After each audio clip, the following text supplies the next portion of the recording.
नि सा गा pani pani धा पा पद पद गा नि ध सा नि सा गा pani pani धा पा पद पद गा नि ध सा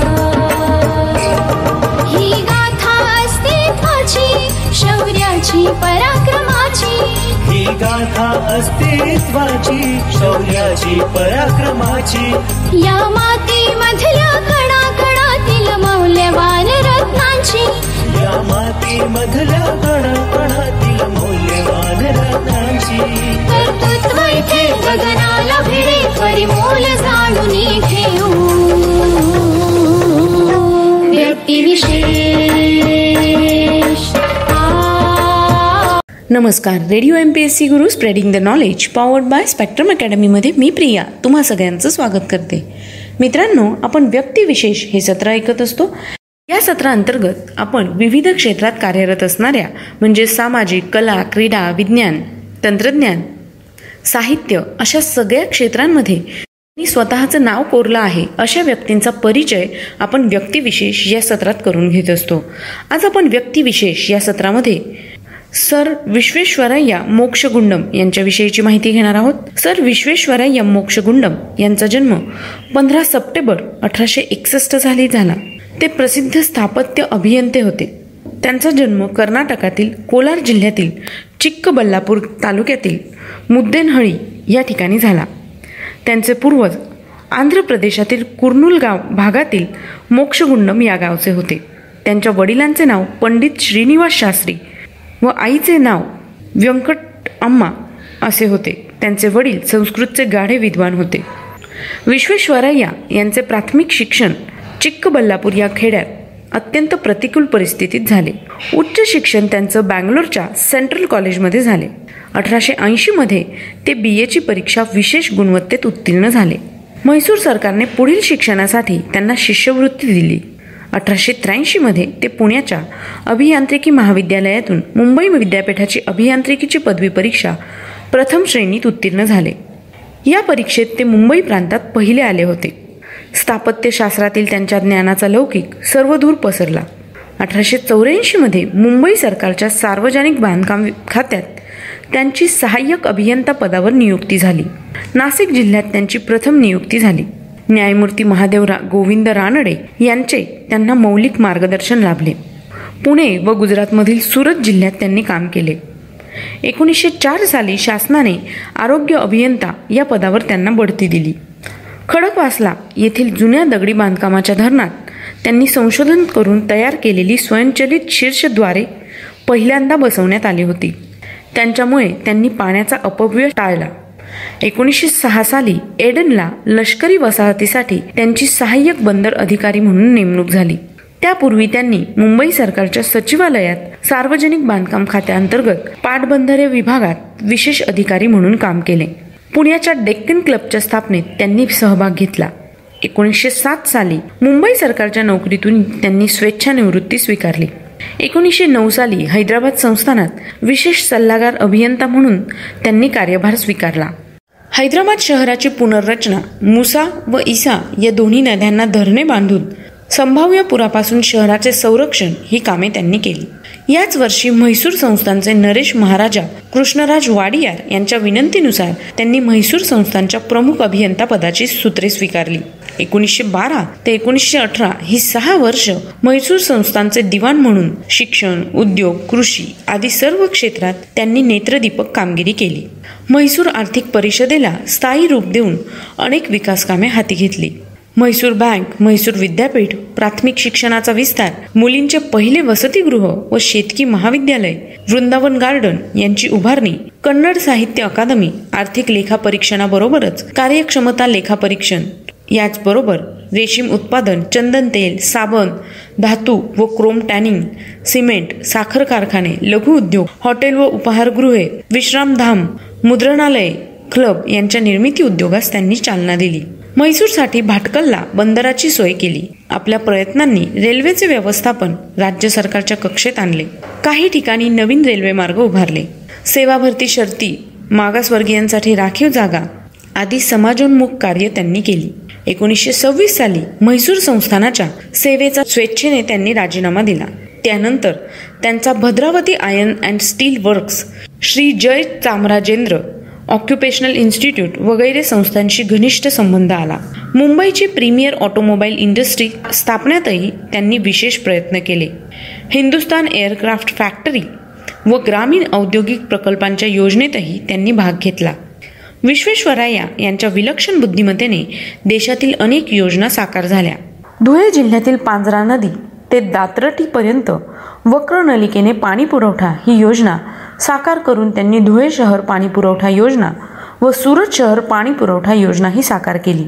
सक्कर शहराच्या पाणी पुरवठ्याचा बिकट प्रश्न त्यांनी सक्कर बंधाऱ्याची उभारणी करून सोडवला. शेतीला पाणी पुरवठा करण्याच्या व कमीत कमी पाण्यात अनेक तऱ्हेच्या पिकांना पाणी देण्याची गटपद्धत त्यांनी सुरू केली. ओरिसा राज्यातील महापुराच्या नियंत्रणाचे निर्मातेही तेच. म्हैसूरपासून 18 किलोमीटर वरील कृष्णराज सागर हे प्रचंड धरण स्वातंत्र्यपूर्व काळातच त्यांच्या कुशल नेतृत्वाखाली बांधले गेले. 40 मीटर उंचीला लागणारा पाया लक्षात घेऊन त्यांनी कामाला सुरुवात केली.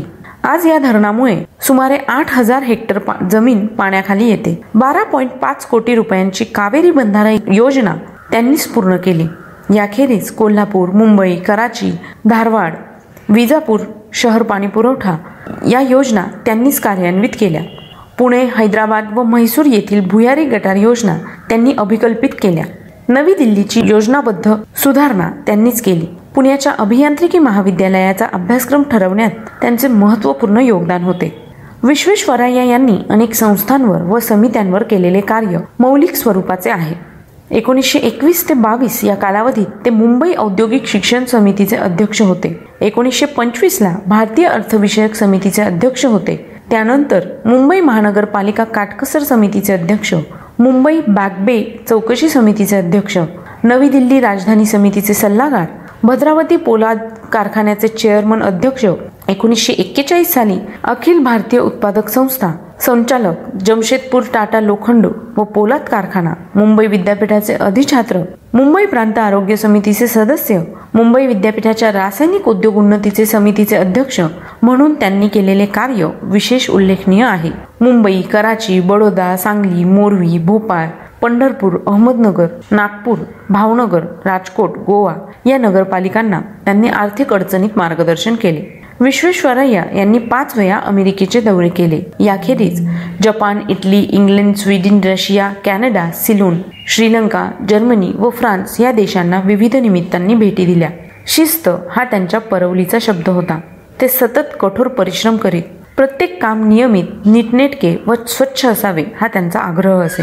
भारताच्या प्रगतीसाठी आपल्या भाषणातून व लेखनातून ते तळमळीने विचार मांडित असे. भारताच्या भवितव्यासाठी राष्ट्रीय संरक्षणातील धोके, राष्ट्रीय चारित्र्य, राष्ट्रबांधणी व राष्ट्रीय कार्यक्षमता या विषयांवर त्यांनी केलेले विचार मार्गदर्शक होते. आपल्या विषयातील त्यांचे ज्ञान अत्यंत अचूक होते. एकदा रेल्वेतून प्रवास करीत असताना रेल्वेच्या बदललेल्या आवाजावरून त्यांनी 1.5 किलोमीटरवरील रेल्वे रुळ उखडलेले आहेत असे अचूक अनुमान काढून हजारो प्रवाशांचे प्राण वाचवले. 1920 मध्ये रिकन्स्ट्रक्टिंग इंडिया, 1934 मध्ये planned economy for India, prosperity through industry, 1960 मध्ये memoirs of my working life ही त्यांची पुस्तके विशेष प्रसिद्ध झाली. नवभारताचे एक निर्माते म्हणून विश्वेश्वरय्या यांच्या विविध उपयोगी कार्याचा व त्यांच्या ज्ञानाचा अनेक संस्थांनी, विद्यापीठांनी व शासनाने गौरव केला. लोकांमध्ये ते MV या नावाने परिचित होते. ब्रिटिश सरकारने त्यांना सर हा किताब दिला. मुंबई, कलकत्ता, काशी, पाटणा, अलाहाबाद व म्हैसूर या विद्यापीठांनी त्यांना सन्माननीय डिलीट ही पदवी देऊन गौरविले. 1955 साली भारत सरकारने त्यांना सर्वोच्च सन्मान भारतरत्न देऊन गौरविले. त्यांच्या सन्मानाप्रित्यर्थ पोस्टाचे तिकीट काढले. विश्वेश्वरय्यांनी अनेक संस्थांना लाखो रुपयांच्या देणग्या दिल्या.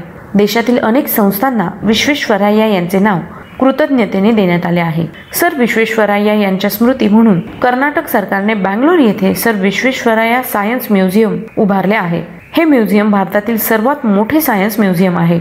त्यांच्या नावाने त्यांच्या जन्मदिनी अभियांत्रिकी क्षेत्रातील मान्यवरास प्रत्येक वर्षी पुरस्कार दिला जातो. त्यांचा जन्मदिन अभियंता दिन म्हणजेच इंजिनियर्स डे म्हणून भारतभर साजरा केला जातो. महाराष्ट्र शासनाच्या सार्वजनिक बांधकाम खात्यातर्फेही 1998 पासून त्यांचा जन्मदिन अभियंता दिन म्हणून साजरा करण्याचे घोषित झाले. गुणवत्ता संवर्धन व सचोटीला प्रोत्साहन मिळावे म्हणून भारतरत्न सर विश्वेश्वरय्या यांच्या स्मरणार्थ महाराष्ट्र शासनाने 1997 पासून उत्कृष्ट अभियंता पुरस्कार देण्यास सुरुवात केली आहे. विश्वेश्वरय्यांनी आपल्या जन्मगावी सुंदर घर बांधले असून 1971 मध्ये त्याचा राष्ट्रीय स्मारकात समावेश केला गेला आहे. या घरातील वस्तू संग्रहालय विश्वेश्वरय्या यांच्या नित्य वापरातील काही वस्तू, त्यांना मिळालेल्या भेटवस्तू व भारतरत्न गौरव पदक ठेवण्यात आले आहे. बंगलोर या ठिकाणी 14 एप्रिल 1962 रोजी श्री विश्वेश्वरय्या यांचं निधन झालं. तर मित्रांनो, ही होती आजच्या व्यक्तिविशेष या सत्रात श्री विश्वेश्वरय्या यांची माहिती. तुम्हाला ही माहिती कशी वाटली ते आम्हाला नक्की कळवा. आम्हाला तुमचे फीडबॅक खूप गरजेचे आहे. त्यासाठीचा आमचा व्हॉट्सअप क्रमांक आहे 8698869880 म्हणजेच 8698869880. तर मग मित्रांनो, मी प्रिया तुम्हा सगळ्यांची रजा घेते. पुन्हा भेटूया उद्याच्या व्यक्तिविशेष या सत्रात. तोपर्यंत ऐकत रहा radio MPSC Guru, spreading the knowledge, powered by spectrum academy.